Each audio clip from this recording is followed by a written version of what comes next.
মাঝ সমুদ্রে শান্ত সাগর আর নীল আকাশের মাঝে এক ভয়ঙ্কর ঘটনার সাক্ষী হল ক্যালিফোর্নিয়ার সান লুইস ও বিম্পোবের উপকূল। একদল হ্যাম্পব্যাক তিমি হঠাৎ করে ঝাঁপিয়ে পড়ল পর্যটকদের বোটের উপর।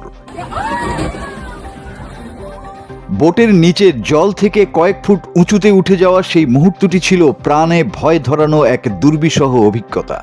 4 জন পর্যটক এতে গুরুতর আহত হয়েছেন। একজনের পা ভেঙে গেছে, আরেকজনের পাঁজর।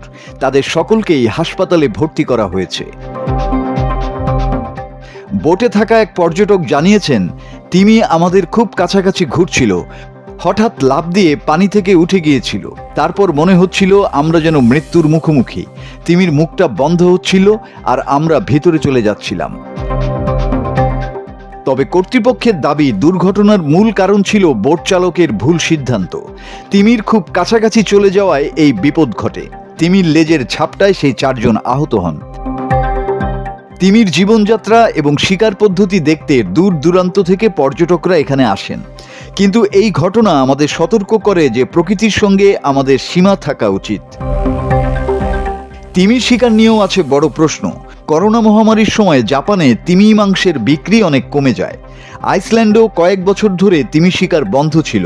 তবে 2003 সালে আবারও বৈজ্ঞানিক স্বার্থে শুরু হয় তিমি শিকার। আইসল্যান্ডে প্রধানত মিনকি এবং ফিন প্রজাতির তিমি শিকার করা হয়, যা অনেকটা বিলুপ্ত প্রায়।